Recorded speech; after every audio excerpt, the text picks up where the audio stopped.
right.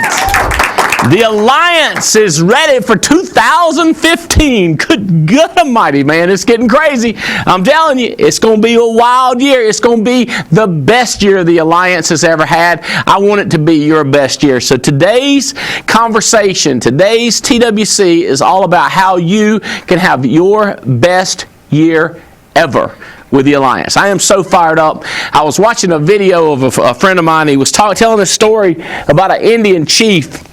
And the chief, he had joined the military. He's fired up. He said, I'm in.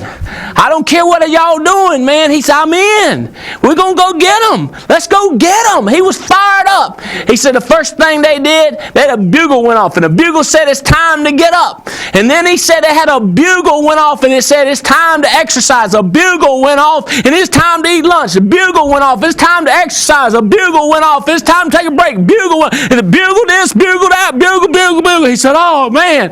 And next thing you know, they say, salute this guy, salute this captain, salute this major, salute this lieutenant, salute. He's a bugle this, bugle get up, bugle go to bed. About 90 days of these bugles and saluting, he said, me no like army. Me quit. The guy said, I don't understand. He said, me no like. Too much salute them, too much toot them, and not enough shoot them. See, this year, in 2015, we done saluting them, and we done tooting them, we done blew the bugles, today we're going to shoot them. Does that make any sense? Anybody ever been part of a church that was like that? They wanted to salute them, they wanted to toot them, didn't nobody want to do nothing. This man joined the church, he said, when we going to do the stuff? When the miracles going to happen? When we going to turn the water to wine? When we going to make things happen? And they say, we still talking about it, we getting together. See, we done done that, man. We done that. We ready to go shoot them. We there to go do the miracles. We ready to go enjoy life. You with me, Jordan? Absolutely. It's on, baby. It is on in 2015. We're ready to get fired up. Now, I'm going to tell you this. The Alliance has established a lot of leaders across the United States of America, and they're ready to go. But let me tell you this. We got some young, up-and-coming leaders, some new faces, some new people that are coming on board. And they ain't necessarily 18 years old and 22-year-old. There's some older and been on this earth longer than that, but they got young hearts, and they're fired up for life, and they're getting ready to rip heads off. I'm talking about shoot them. I'm talking about attack. Now, we do have some leaders that have been around a while, and they got their mind cleared. We had just a wonderful year, 2014, but we were doing a lot of structuring, a lot of getting organized, a lot of building staff, a lot of coming up with a game plan. The 2020 vision was established. So many things were set in place. Now, we're ready to roll. So let me tell you something. First thing I want to show y'all is what the leaders across the nation are doing right now. Alex Fitzgerald. And Jordan, would you come help me out, be my assistant just here for a second?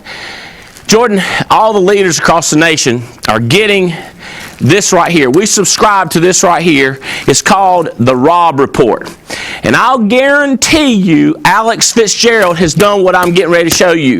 And if you hadn't pulled one of these open yet, you don't know what we're thinking. What we're doing is we're dreaming about tomorrow. We live incredible lives. I know a lot of people want to live like the Lampies, and they want to live like Fitz, and they want to live like some of us. Well, let me tell you this. First, you got to get you a picture in your mind. You want to have the best 2015 year, you got to have a picture in your mind. So the first thing we're doing, I saw these on the table last night, and I was like, you know what? I'm going to save it for the TWC so they can see what we do every month. We rip into this thing, and you can go ahead and look into that one too. And I get two of them because I'm always giving away and I'm always ripping parts out. Well, first of all, they got this advertisement with your little Ferrari on the front, and then you pull that open, and then you got your new car on here, and you love the little Ferrari, and you start going private preview. 18 spectacular debuts from Mercedes, IWC, the McAllen, Kitten. It just goes on, and you start flipping through this thing, and you go, oh God, we're going skiing. Oh, goodness gracious. I think I want that. Look at the interior of that car right there. Can you see that? Look at that. Woo! Woo! Am I messing you up, guys? Oh, my gosh. As you start looking, oh, man, we're going to take some private jet trips. Oh, yeah, where is that? That's the Beverly Hills. That's downtown. That's the Beverly Hills, Wilshire. Me and Jane hung out there for a week. We ought to take some of our friends back there and hang out. Oh, that's I'm going to tear that out and show that to some friends. Ooh, Jane might like that ring. Ooh, look at that. Wonder what that tastes like. Ooh, man, she could boom your house. Look at Monica, Fairmont. Oh, Fairmont. That's where we're going to be staying in Banff next year. You see, that's what we're doing, you know. Why? Because of the people out there that are telling us, you don't need to lay it online. You don't need to get your dreams up. How about this? It's just not worth it. Don't you like them people? I just don't think it's worth it. Do you? I do think it's worth it. What's the alternative? What you got?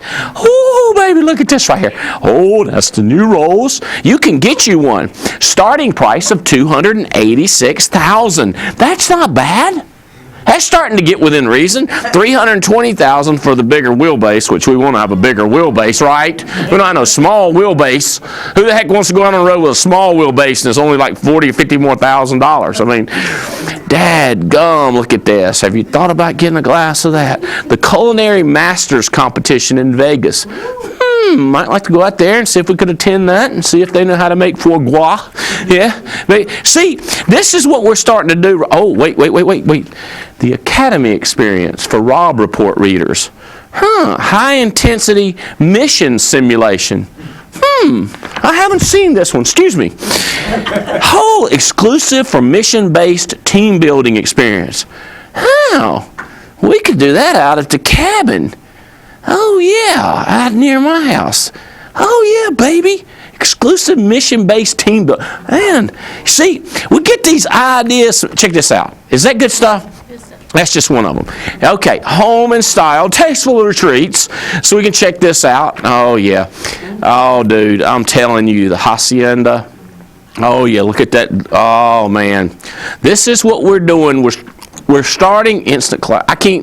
I'm telling you, I should have got it open yesterday because I want to flip through every single page, and I will. Park Avenue. The Carries were shooting me pictures. Jason and Tawny are in New York City. First time I ever took their kids for Christmas vacation for a week. Stayed downtown. Actually, they stayed where they said they had a view of New York City, but out the other window was the Statue of Liberty, that they could see it the whole week they were looking out the window. I'm like, that's a dream come true for most people. But yet, they're getting lined up right now to go on a 7-night, 8-day, all-expense-paid cruise to the Greek Isles with us.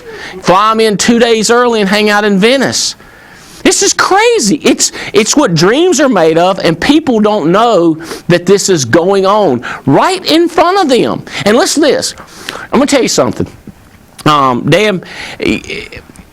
When I was sitting where you're sitting, I was thinking, it'll be news if I become a millionaire.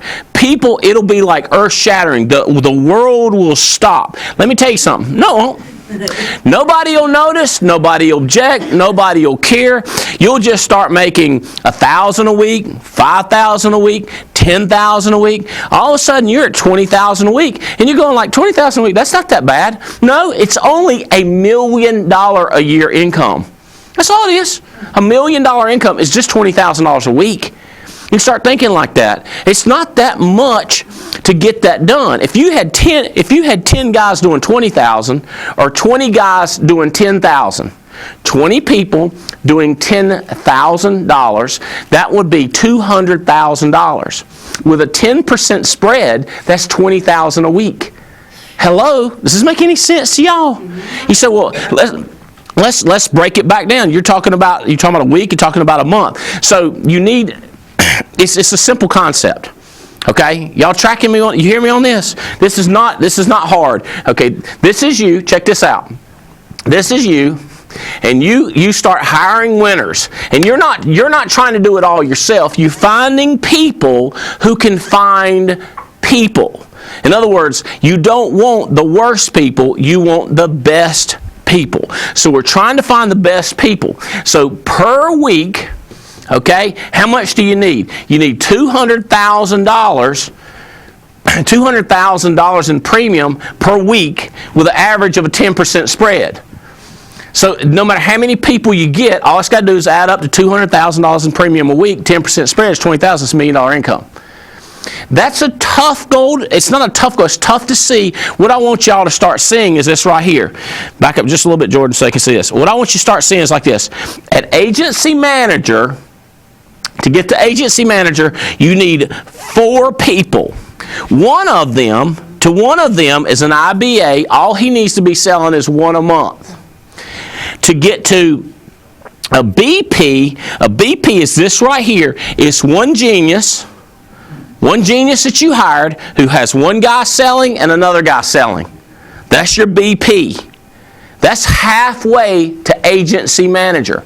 Halfway. The other thing you need is a team leader, which is right here. A team leader is a powerful person who has one guy who has one under here. Okay? Does that make sense? A BP. So a team leader has a BP, and then a team leader has a BD, which is a guy who has a guy. And then the other thing a team leader has is another guy who's selling a policy and another guy who's selling a policy. You're 75% done. Then all you need is a key leader. And then I want you to get the concept of you need something simple.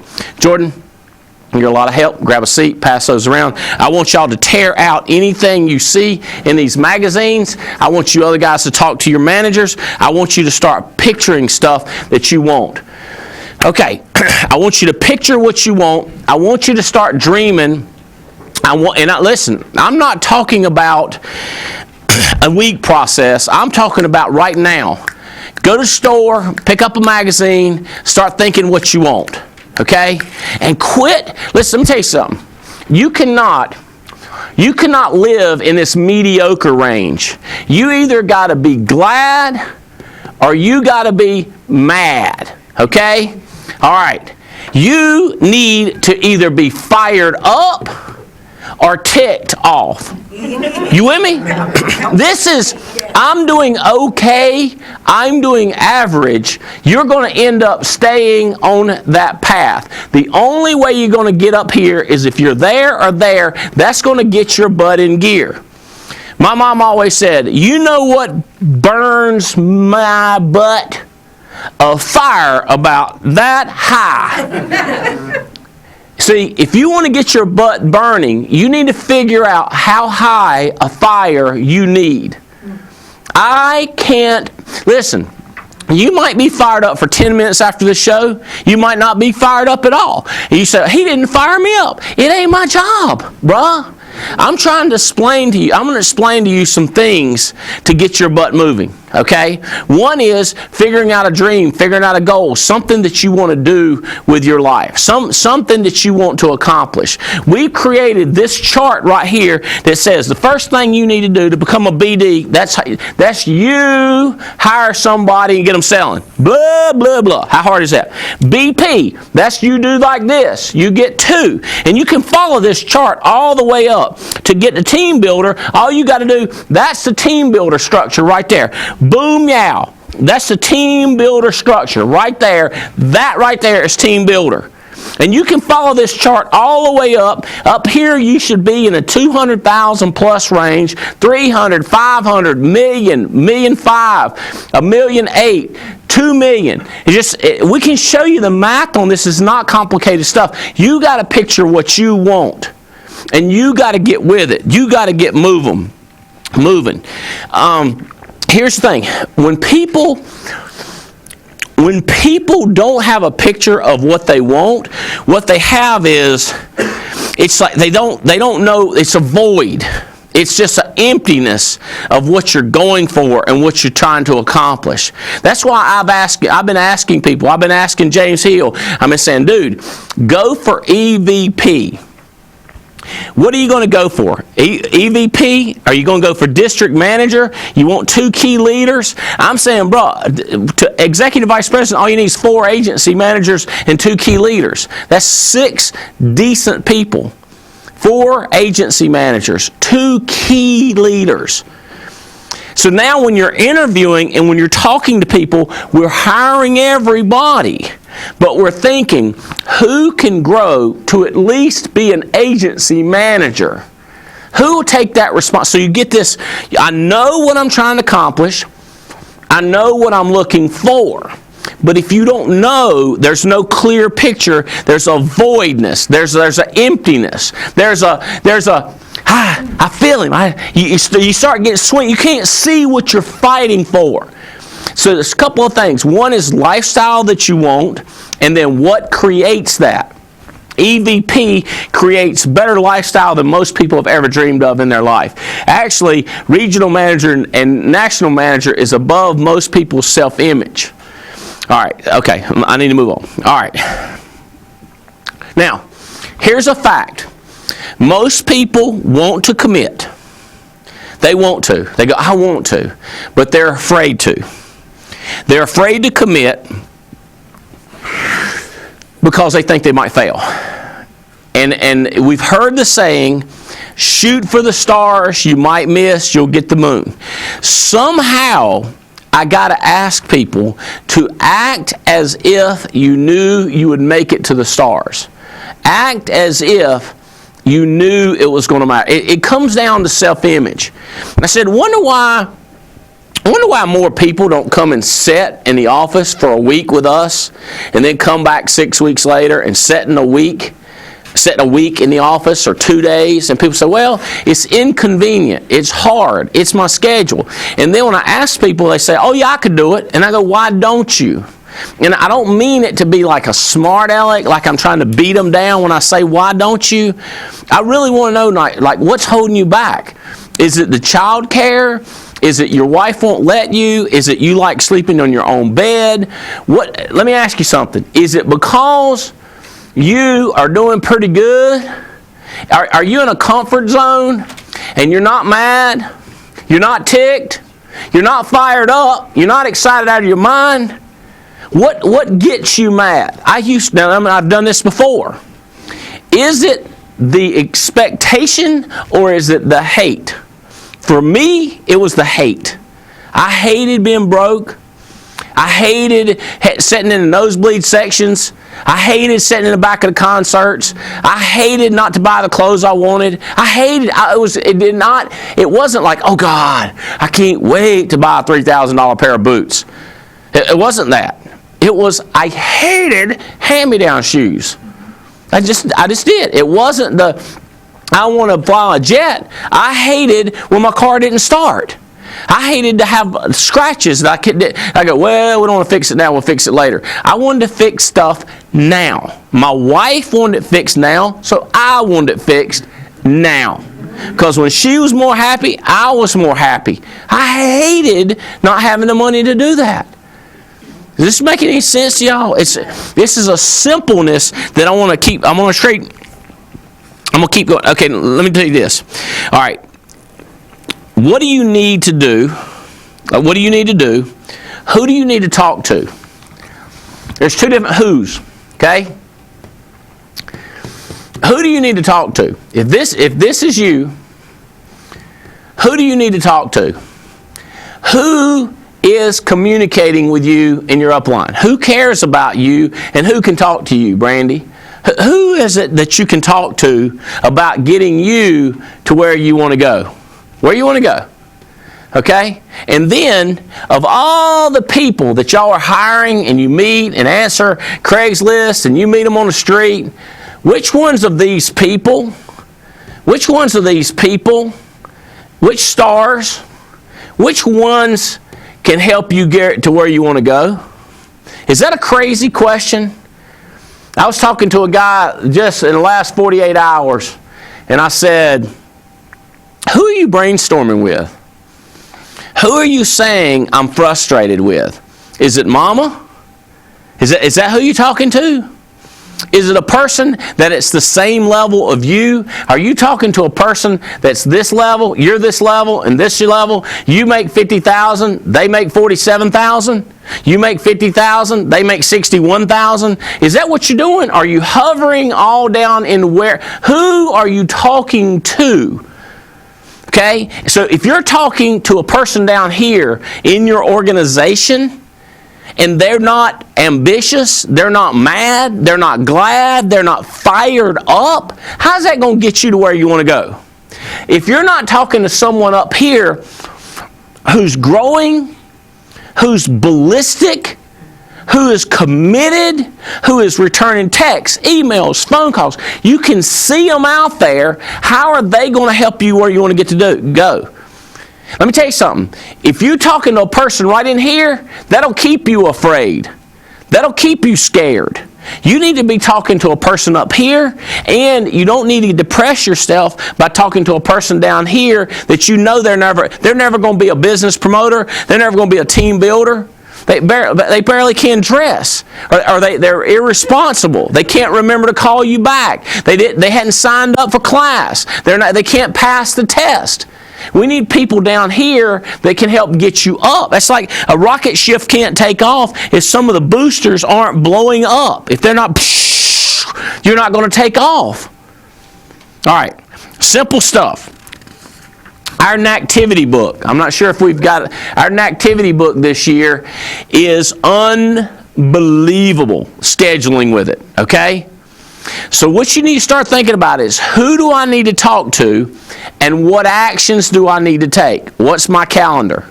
This is the whole thing. In our book, it also gives you a place to put down your goals. What do you want to accomplish this year? That activity book this year is a game changer for people. If you hadn't got a copy, get 12 copies. If you've got one copy, get at least 12 more copies of this book, so that every person that you bring in, you sit down with this person and you say, here's our game plan. Here's what we're going to do Monday. Here's what we're going to do Tuesday. Here's what we're going to do Wednesday. And you start laying out every hour of the day. And if that joker, if that guy is not willing to stick to the schedule, you need to find me somebody, you need to find you somebody that will stick to that schedule to move out in this business. I can... The 8 Steps to Success, my book, one of the main things I talk about is reading. When I talk to people, by the way, every night you should have something about reading, or every morning. I can tell if a person's not reading. I can't communicate with them. They get upset over the tiniest stuff. What they're doing is they're stagnant. What they are is they're right in here, they're stagnant. They're not reading, they're not growing, they're not trying to help themselves out. So when you're looking down in this group of yours, who do you have? Who do you have that's reading and trying to grow and change? This is our identification process. This is who we go to. All right, this is big. What I'm talking about in an activity book is what we do. You have one of those, Clayton? Hand me one of those up. At 7 a.m. this morning, what was you doing? At 7:30, what was you doing? At 8 a.m., what was you doing? At 8:30, what was you doing? Let me tell you something. What we do, it's going to mess you up in some little ways here, maybe in some big ways. What we do is who we are. Here's what people want to think. What I intend on doing is who I am. Now, let me tell you something. If you're stealing, you a crook. If you are selfish, you are selfish. If you're a gossipy person, you're a gossipy person. If you're a drama person, if you're a Facebook person, you're a Facebook person. Y'all hear what I'm saying? Well, who we do, here we talking about. Here we do, here we are. Hello? 2015. You get to show me. You go get to show the world who you are. How we going to do it? By what we do.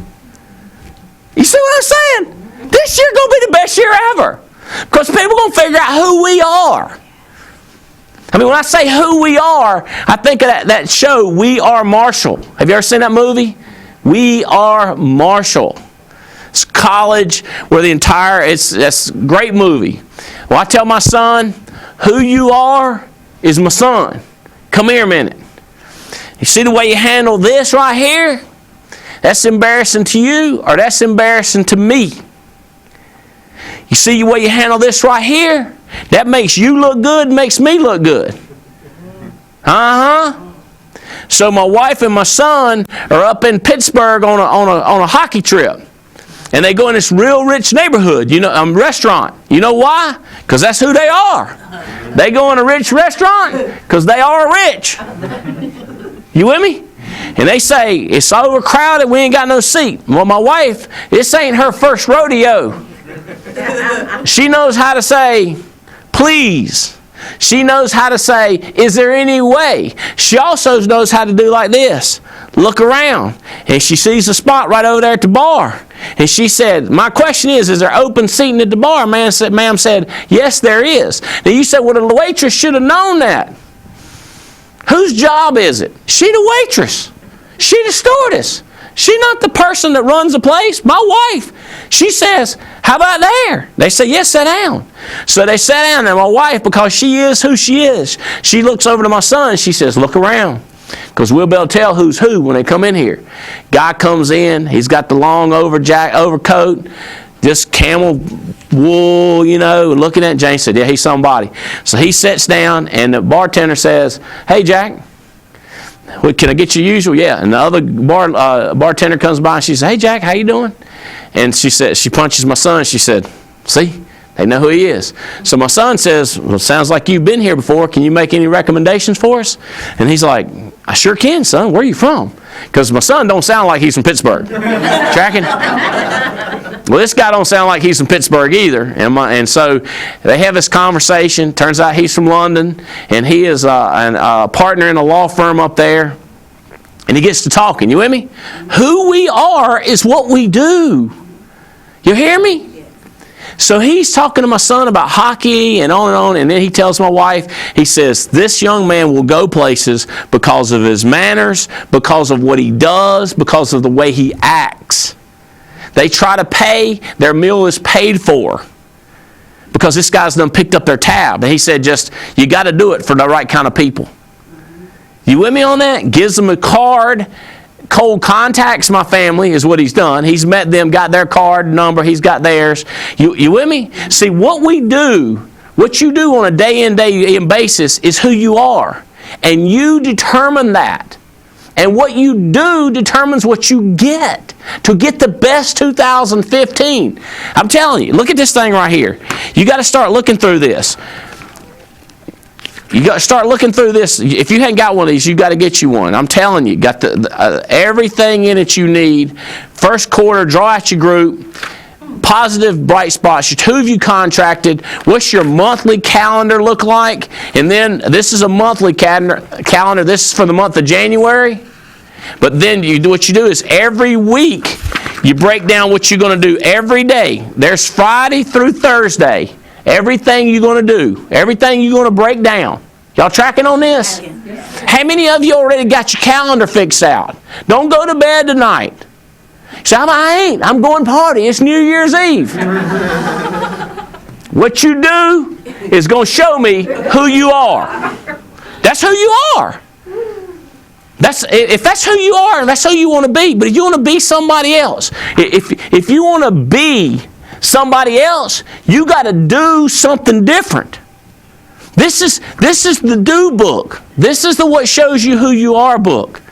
This is the deal right here, guys. This is 2015. This is what we're going to do. We're going to get crazy with this thing. We're going to get after it. Let me tell you this. This is you.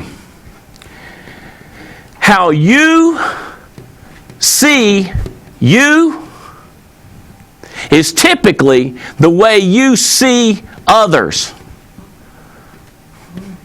Hello? This woman said, I hate my job. I hate the people there. I hate everything about it. And the coach looked at her and he said, I think they're going to fire you.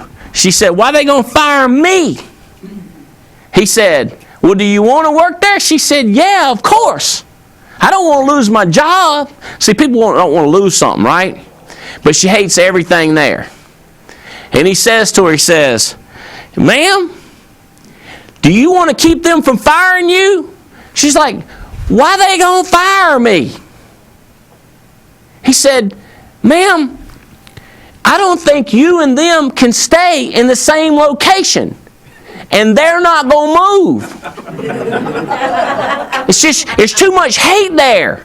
You hate them, they hate you. There's going to be a separation. She said, oh no, what do I do? He said, here's what you do. You tell me one reason why you like it there. She said, that'll be easy. None. I don't like nothing there. He said, let me ask you this. Do you like getting paid? She said, yes. He said, boom-yow! He said, you need to write down, I like getting paid. He said, now what else do you like about it? And they came up with 21 different things she liked about that place. She liked lunch break. She thought that was fantastic that they let her have a break. And they didn't have to, but they let her have one. They had a retirement planning. They had health insurance. They had a culture statement that she liked. She said they didn't follow it, but she liked the statement. So he came up with 21 different things of what she liked. And he said, I got one thing, one word you need to change. She wrote them all down. He said, I need for you to take like out of that sentence, and I need you to put love. Because let me tell you something. You would expect the money. You would take the money for nothing, wouldn't you? That means you love it. You'd take the health insurance. You didn't have to work, wouldn't you? That means you love it. You'd take the culture stuff. You love it. He said, what I want you to do is every night I want you to read. I want you to look in the mirror and say, I love my pay. I love my 401k. I love my lunch breaks. And he says, is there anybody you love at work? I love her. And I love him. And she listed the people. And every night she would do that. And what happened is she began to change the way she saw others. And then she changed the way she saw them. They changed the way they saw her. She got a promotion and her whole world started to change. I understand you got problems. And ain't nobody as crystal clear as I am that I ain't perfect. I know more stuff about me than y'all know about me. Like you might think you know a lot about this. You might like you know about this. I know about all of them. I know about stuff when I was little. I know about stuff when I got bigger. I know stuff when I was in town. I know stuff when I was out of town. I know stuff. I know me. I'm going to tell you something. What I need to figure out is what I can do. What I got to do is figure out what I like about me. What I like about me, and now all of a sudden, I know what I like about others.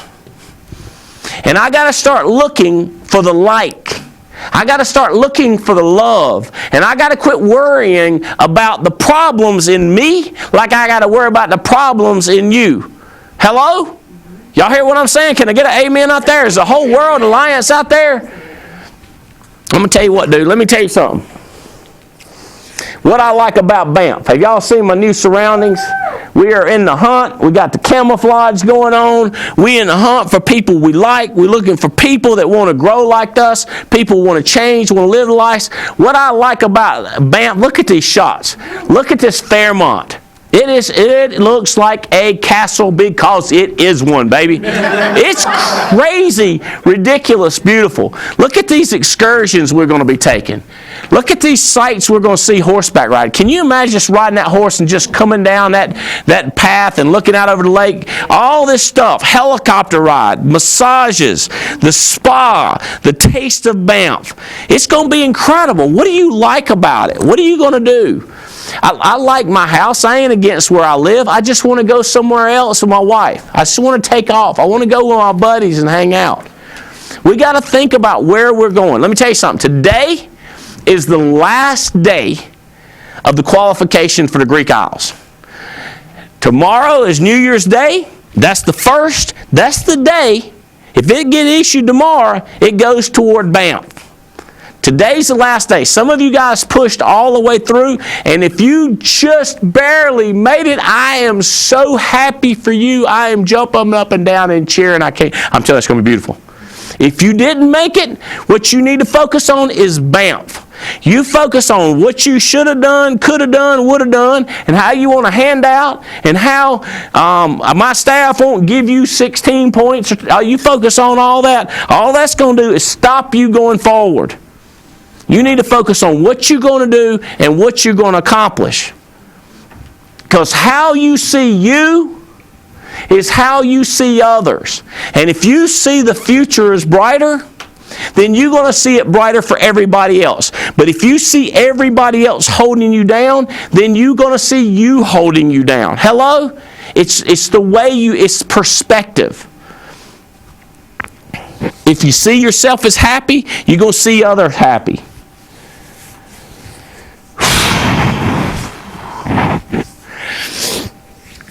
All right. Next. This is it. What does it cost you? What does it cost you? People will look at what do you cost, what does it gain? That magazine, these trips, hanging out with Chris and Courtney Long in Spain, hanging out with Adam and Beth all over the deadgum world, going to Greek Isles again with them. We've been to Greece before. The memory of him buying stuff over there, the leather jacket, and him and Stephen Davies talking trash. See, all these memories flash up of what it's like. And you think, what price did you pay, Andy? Here is a couple of prices that I have paid. I do not need somebody else with me all the time. Some people call that being alone. See, when Fitz is out there working on the phone, and Stephen Davies is on the phone, and Adam Katz is on the phone, and I'm riding down the road looking over my knuckles, and I'm looking up at the moon, and they're looking up at the moon, I'm alone. When I'm in my house and everybody else is asleep and I'm working on the computer and I'm typing up emails, I ain't going to send them. Very seldom do I send them late at night, but I'm putting them on draft. I'm putting them on hold, but I'm getting my mind right. When I'm reading and falling asleep with a highlighter and it's getting that yellow stuff leaking in the bed looking like I peed all over the place, that's alone times. Do I fight loneliness? That is the price of leadership. Now, people say it's lonely at the top. Let me tell you something. When I'm at the top, I ain't never lonely. In other words, I go to a ball game, I have 20 people go to with me. I want to go hunting, I tell people, don't go. I don't have a problem. The loneliness time is the time when you have to do stuff and can't nobody else do it for you. To grow your head, to build inside of you, you have to be alone. I can't decide for you. You decide. The world says things like, you need to relax. You need to get away from it all. Let me tell you something. I don't need to get away from it all. I need to get into it all. Does that make any sense? Like away from it all, where I'm trying to, what I want to do, if you saw my life the last 6 days, it's hard to comprehend.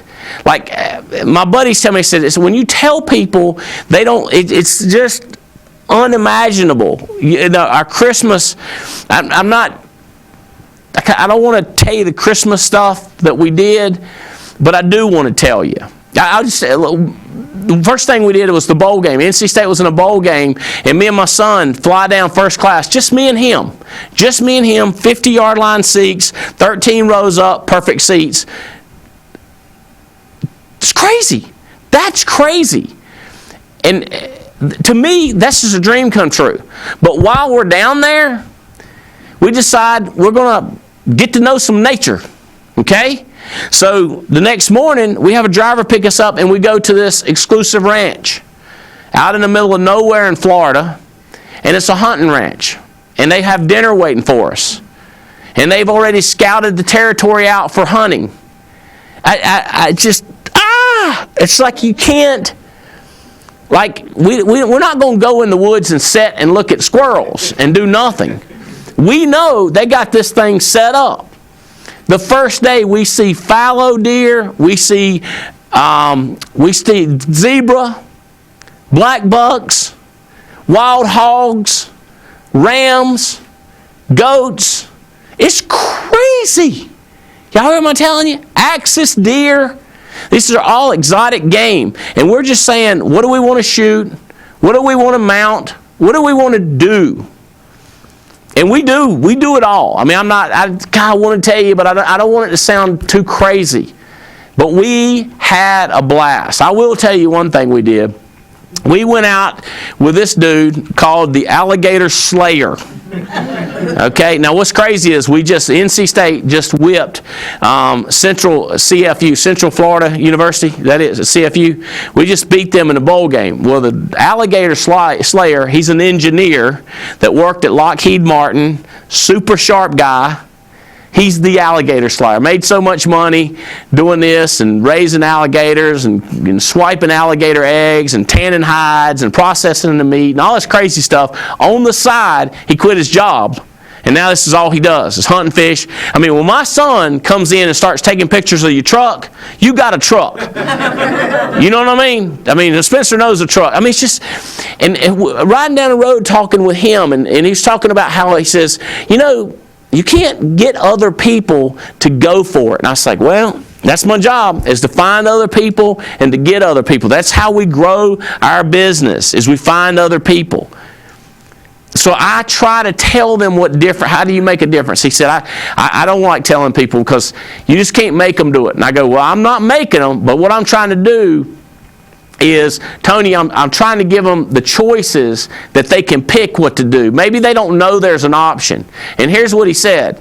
Every night I get ready to go home, they go like, it ain't worth it, dude. I don't know why you go home and work. He's like, because I don't want to go home and drink a six-pack and sit there and watch TV. I want to do something. And now all of a sudden, he's got a couple of homes, multiple trucks. By the way, got children playing football and travel football. He's doing all the normal things.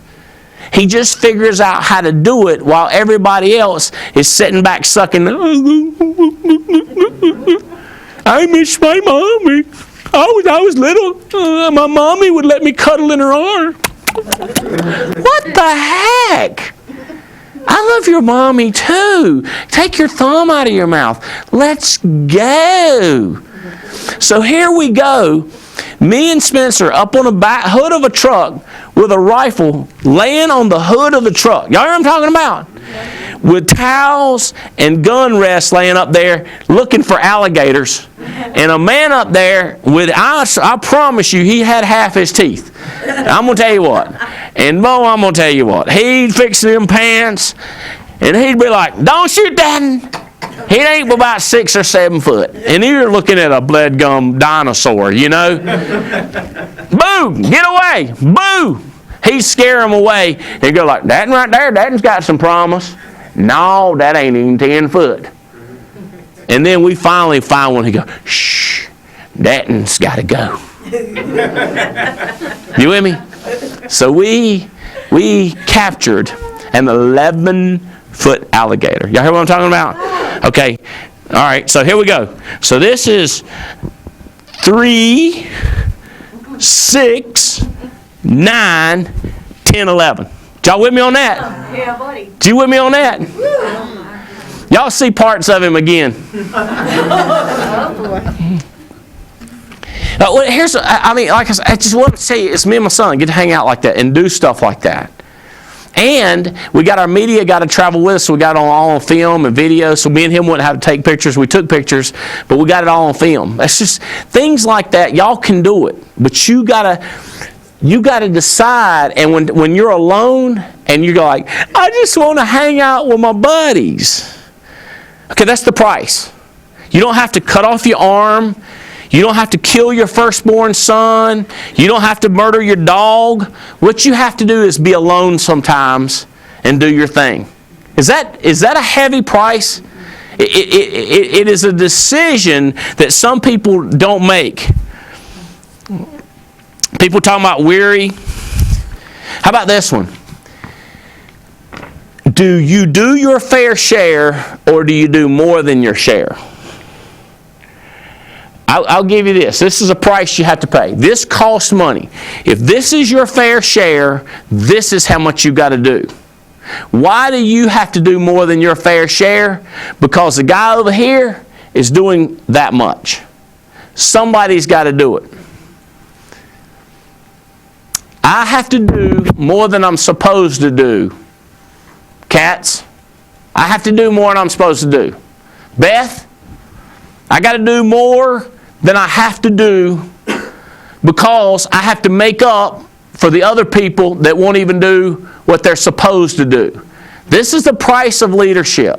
It's being alone sometimes, and it's doing more than you're supposed to do to make up for the other people that won't do what they're supposed to do. See, the whole wide world is made up of want tos and need tos. And too many people are doing too much time on their want tos and not enough time on their need tos. So I need to do more than I have to do more than I'm supposed to. I have to travel more. And is that tougher for my wife? Oh yeah. Is it tougher for my kid? Would he want me at every single thing? Yeah. You say, is it worth it, Andy? I think so. I know so.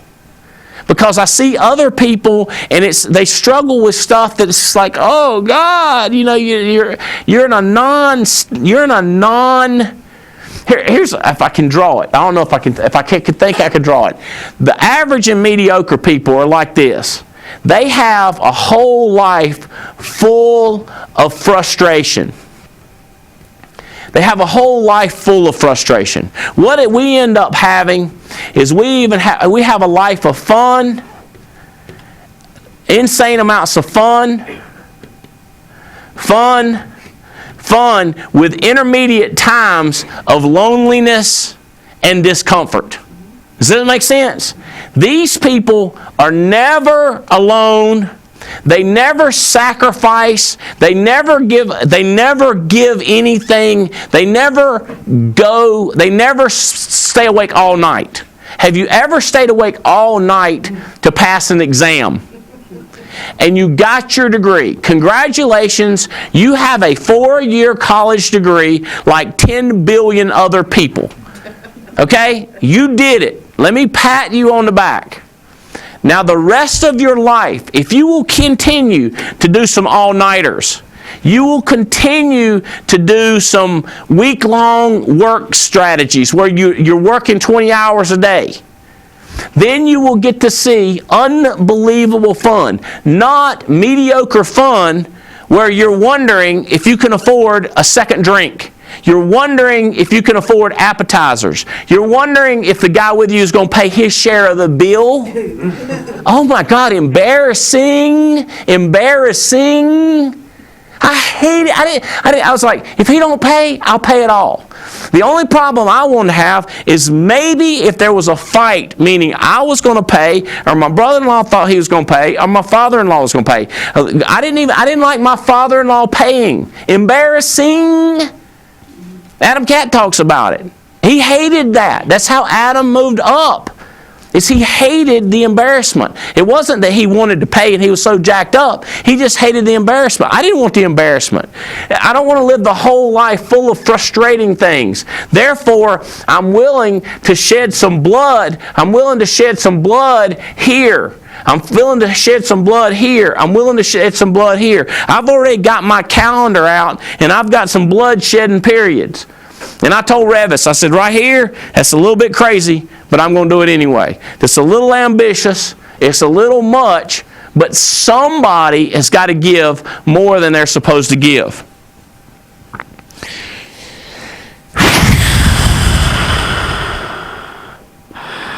It's not worth it. It's not worth it. If the organization you're a part of, if the football team you're a part of, if the basketball team, if the business team you're a part of fails and sucks and is terrible and doesn't grow, then that's your responsibility. Should it succeed, everybody gets to bask in the glory. So here's what the naysayers say. The naysayers say, let's just fail and then we'll all fail together. Worse, they say, if it fails, I'll just move on to another company. I'll just move to a different organization. I'll move to a different industry. The people on the winning side say, we want the ring, we're going to get the ring, and even the water boy is going to get a ring. Even the people that are terrible and pull us down are going to get a ring. You with me on that? So either, it reminds me of the saying, what if we train our staff and then they leave us? Wouldn't that be terrible? What if we train our guys, our friends, our buddies, what if we train them and then they quit on us? That's terrible, right? What if we don't train them? What if we don't train them and they stay? What if we train the people and they stay with us? Don't train them. We don't train them and they stick with us. That don't help either. What's that song? You gotta love, even if you get burned. You gotta dance. You gotta sing. You gotta go for it. You gotta believe. Over here, you have to do more than you're supposed to, even if other people that don't deserve it get it. What's your other option? Nobody operates in above and beyond, and we all lose. As a leader, your job is not to worry about who don't do it. Your job is to do more than you're supposed to do and get above it all.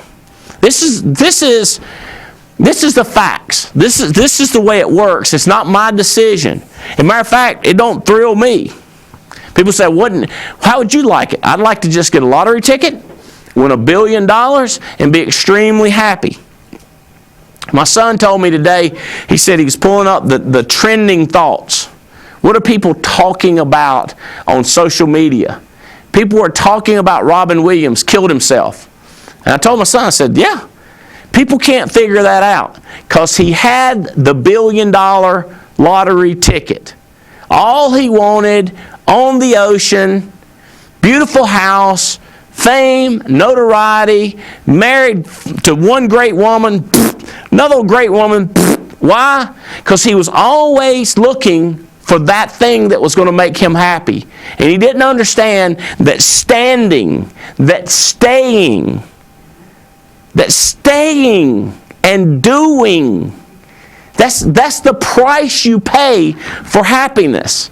That's the price when you get older and you look back and you go, I stayed strong. And in the end, that's the deal, is what did you do? Because that's who you are. And he'd made a mess so many times and he couldn't, I'm not going to try to psychologically do him. They'll tell you, he fought depression. It was emptiness. It was a void. What was he trying to do? You can't, the deal is the process.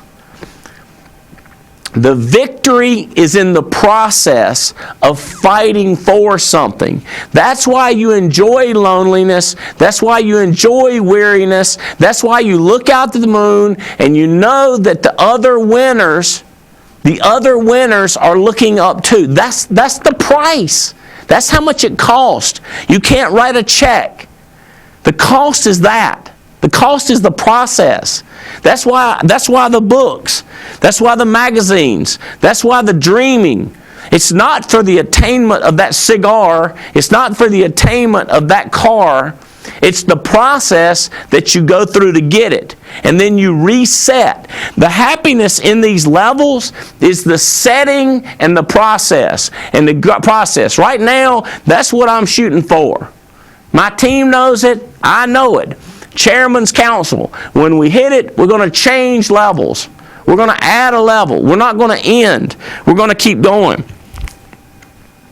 How about this? Well, people say this. They say, this is the ultimate. I need somebody. Here's what people tell me. I need somebody to motivate me. Andy, would you be my guy? Would you be the person? What if your mama was like that? What if your mother was like that? You know, like when you were sick, when you needed food, when you needed to be taken care of, why did she do it? Because that's what she was supposed to do. Is there any way that I can ask you, would you do what you're supposed to do without somebody motivating you every minute? When your mama, you were sick and you were crying, and she gets up in the middle of the night, goes in there, what motivational tape was she listening to? What Zig Ziglar book did she just read to get her to go in there and do it when you couldn't do nothing for her? It's that kind of love. It's that kind of fight that I'm looking for in people. People that somebody don't have to do that for them. People say this, those people are few and far between. That's why I'm going fast so I can get to that person quicker. Now, the other thing I do, James, is explain to them the two type of people I'm looking for. Because I want them to pick. I want them to pick to be the winner. But I need for them to know that it's a decision. Because if I don't tell some people that, they think that no decision means they become somebody. But no decision means you're not becoming somebody. Does this make sense? Just standing there, like going to the convention, going to our national convention is really not a choice. I can demand it. I could say you're fired if you don't come. I can do that. But if I did that, it messes the whole system up. It has to be a voluntary basis that people choose to or not. That's part of our whole program. This is a volunteer army. This is not a draft.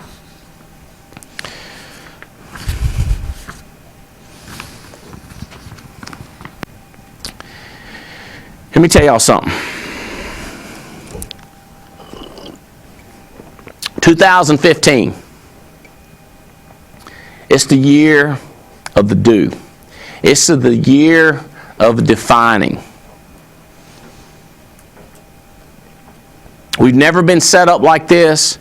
We've never been in a leadership position that we're in now. I've never had the carriers. Some of these consultants we have and the books say if you can eliminate dysfunction, if you can get the problems out of your life, and that's what people tell me, I've got to get this situation with my mom and dad, I got this situation with the children, I got this situation with my income, I got this situation with my health. If I can get all that taken care of, we're going to take off up. You with me? Here's my suggestion for 2015. We do it anyway.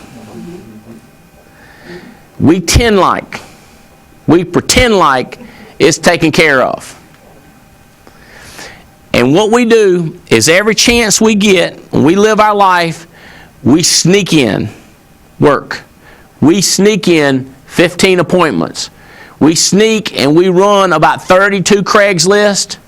And we call about 27 resumes, because when we pull out this activity book, we schedule in our time, and we just sneak around here, and we make some phone calls.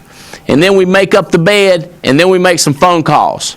We take care of children. We go to the hockey games. We go to the baseball games. We go to the soccer games, and we make a few phone calls. Y'all hear me? Because I done figured this out. We ain't none of us going to get it perfect. There's never going to be the perfect time. There's never going to be a time when we don't have problems in our life. Let me tell you something. There's never been a better time to win an all-expense-paid trip. There's never been a better time to write a check to a charity for $10,000. And 5 years from now, you're going to be right who you are right now in the same income situation. Everything about you is going to be the same. Nothing's going to change except for what? The people you hang around and the books you read and the information that goes in your head. Those three things are going to change your world. Our convention is coming up in just like, is it 3 weeks from now? 2 weeks now. 22nd of January is coming up. You get a massive opportunity. In between now, you got 2 weeks that you can talk to as many people as you want to on the street and try to find somebody who will come with you. You got nothing. People say, I ain't got no time. You got nothing but time. That's all you got is 24 hours a day. All you got is 168 hours a week. That's all you have. 60 seconds in a minute. When that clock ticks, what are you doing each second? What is your minutes composed of? Gossip, drama, complaining, murmuring, or is it looking? Is it seeking? Is it growing? Can you define every second? See, all you got is time. How you pick your time. How you use your time. Between now and midnight when that clock ticks, what we're going to do every minute, and what we're going to do is the Alliance is going to show the world who we are. This is the year of miracle growth for us. This is the year we discover the leaders. I'm about looking for them. Guys, I love y'all. I'm glad you plugged in today. I think we got it right. I believe I'm going to act as if everything's perfect. And I'm going to expect the same of you, that you got everything straightened out, and we're going to go for this thing. 2015, our best year yet. I love you very much. We've got some great videos coming up. We got one, the guy that we flying in from Africa that we met when we did a safaris out there and mission work. I want you to see that video. Bishop Trevor. We got more stuff coming up on Banff. Guys, the contest begins now. Let's rock and roll. Love y'all. Happy New Year. Merry Christmas. Bishop, are you loud and clear? Are you on the line, buddy? Yes, sir. I'm reading you loud and clear. I am calling you from America. America calling Africa. How you doing, Bishop Trevor? It's great to hear you from America. Andy, nice to hear your voice. Yeah, baby, we fired up over here, man. We can't wait to send our jet over there to get you, man, fly you back. Get you to North Carolina. I'm waiting to come to North Carolina and melt the snow with the heat of the gospel. What are you saying? Oh, Lord have mercy, bro. Charmaine fired up, bro. Is she going to come with you, man, keep you company on that long flight? Charmaine is looking forward to coming with me. She is really excited to come and see you and Jane and what's happening on that side of the world. Guys, look, I am fired up. I'm talking to Bishop Trevor Mananga. And he is over in Africa right now spreading the word of God, changing people's lives. And now listen, he ain't coming to do a preaching though. So if anybody's wondering, he ain't coming to preach. What he's going to do is come to explain what he's been dealing with. Now, I imagine I know he's got hundreds of churches. How many churches are you taking care of, Bishop?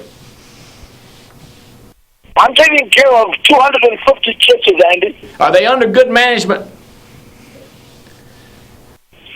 Well, I hope that the pastors that are looking after them are leading them in the manner that I want them to. But I'm giving them, I guess, a good vision, and I trust that they're following it. Well, over here in America, I have managers too. I guess they kind of they got their little situations. We have situations over here. We have obstacles. And so what we want you to do, if you come over here, and we figure if a man that can handle the obstacles over there, you can give us some tips, some advice, and some explanations along that subject. You reckon that'll suit you? You reckon you can come over here with that kind of information? I reckon I can do that, Andy, because life by its very nature presents obstacles. An obstacle-free life doesn't exist. What we need to be able to do is to be able to overcome those obstacles. And what I'd like to share with your people is that there's no obstacle that's too big that both me and you and God can handle. Bro, I'm going to tell you what, I cannot wait you to get up here. I'm going to tell you what, when we did that goat distribution, buddy, that was so much fun, and those people were so fired up, and you could just see the hope in their eyes. And when you went to talking to them and explaining to them what we going to do and how they going to multiply, man, I'm going to tell you what, there's some great people. It was fun doing that with you, and I remember when you started talking, I grabbed my tape recorder. I was like, I got to tape this. This is awesome stuff right here, man. And that was just incredible, dude. That was amazing. Andy, what you did when you came here was life-changing for many of those folks. You see, you were not just giving them a handout. You were giving them a hand up. You were lifting them up from where they were and taking them to another stratosphere. That donation into the situation. And I promise you, I've been monitoring some of those folks. They are really moving to another level with the kind donation you gave that is improving their bottom line and improving their lifestyle. Well, the thing that we learned too is, given the opportunity, given the goats in this case, but given the vehicle, you still need good coaching, and that's what you're giving them too. You providing the coaching and the motivation and the inspiration. That's also important for folks. Well, it's important. I mean, you can be a great quarterback, but you need somebody from the sideline that coaches the plays for you, that can see the whole picture. And I agree with you. A good coach is essential, and by the grace of God, we try and give some coaching advice to people. And when people begin to take that advice, they throw in some great touchdowns. Hey, Bishop, tell me, when you met J.L. Williams back in 1983, how life-changing was that, and what's some of the benefits that you've got from partnering with him? What have you got out of that relationship? Well, firstly, when I met J.L., I didn't just meet somebody that was just another person. J.L. has been a friend, and so the first thing we did, we developed. We have been able to share with each other and mutually benefit each other's lives. JL exposed me to a lot of work that he has done, and a lot of people like yourself that have come across his life. So, meeting JL way back over 25 years ago, I did not realize at the time that was not just a chance meeting, but it was a meeting that fundamentally changed my outlook on life, my outlook on the world, and subsequently opened my horizon.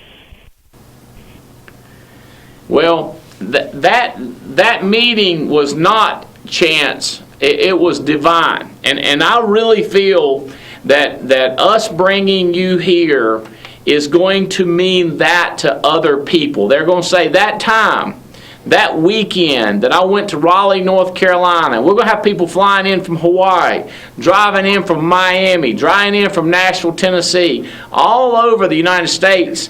It's not a chance. It's divine. It's big. This meeting of you coming to the USA and getting a chance to address these people with your experiences, dude, I expect it to be that life-changing as your meeting with J.L. Williams. Well, it's going to be my privilege and a great honor to be able to speak to the lives of all those people you are bringing to that meeting, Andy. And I, for one moment, don't underestimate the power that opportunity of those moments, I'm going to speak into those people's lives. I'm believing those moments are going to significantly change people's lives and people's horizons for the better for years to come.